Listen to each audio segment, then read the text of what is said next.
Hello friends, welcome to Sanjay Dev vlogs. Today என்ன பார்க்குறோன்னா, வைகாசி விசாக நட்சத்திரமாகிய இன்று தாங்க நாங்கள் முருகர் டெம்பிளுக்கு போயிருந்தோம். சிதம்பரம் பக்கத்துலேயே திருவிடைக்கழி அப்படின்ற மாதிரி ஒரு ஊருங்க. அந்த ஊரில் தாங்க முருகர் டெம்பிள் சூப்பராக அம்சமாக இருந்தார் நம்ம முருகர். அவ்வளோ அருமையாக இருந்தது. ராஜ அலங்காரத்தில் தான் காட்சி அளித்தார்.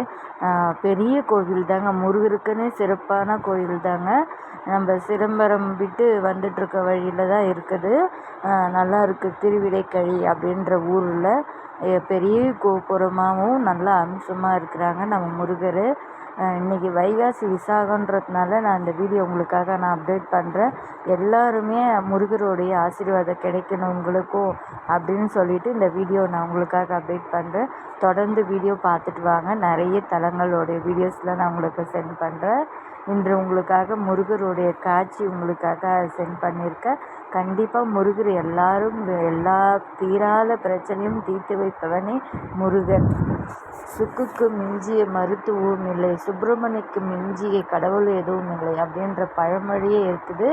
கண்டிப்பாக இன்றைக்கி நீங்கள் வைகாசி விசாக நட்சத்திரம் இன்று ஆரம்பம்.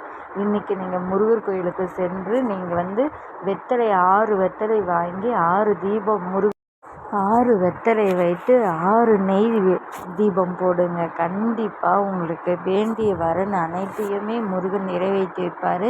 சப்போஸ் வயதானவர்கள், கர்ப்பிணியாக இருக்கிறவங்க கோயிலுக்கு செல்ல முடியல அப்படின்னு பட்சத்தில் வீட்லேயே இன்றைக்கி நல்ல நேரம் பார்த்து நீங்கள் 6 வெத்தலை வைத்து 6 அகல் சுத்தமான பசு நெய் போட்டு நீங்கள் பஞ்சு திரிசல் போட்டு உங்கள் வேண்டுதலை முருகனுக்கு சொல்லுங்கள்.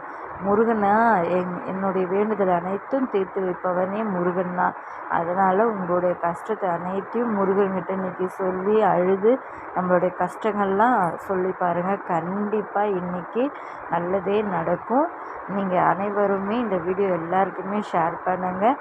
வைகாசி விசாக நட்சத்திரம் இன்றைக்கி உரிய நாள். அதாவது விசாக நட்சத்திரம் பிறந்தவங்க அனைவருமே இன்றைக்கி முருகர் கோயிலுக்கு சென்று அர்ச்சனை செய்து வந்தால் ரொம்ப விசேஷங்க. கண்டிப்பாக நீங்கள் விசாக நட்சத்திரம் பிறந்தவங்களாக இருந்தால் முருகன் கோயிலுக்கு போயிட்டு விளக்கு போட்டு விட்டு நீங்கள் அர்ச்சனை செய்து வாங்க. கண்டிப்பாக நீங்கள் நினைத்த காரியம் கண்டிப்பாக நடைபெறும். முருகன் அருள் என்றைக்கும் முருகனுடைய அருள் எல்லாருக்குமே கிடைக்கணுங்க. கண்டிப்பாக அவர் ஒரு சிரித்த முகத்தை பார்த்தாலே நம்மளுடைய கஷ்டங்கள்லாம் ஓடிவிடுங்க. வீட்டில் குழந்தை இருந்தால் அது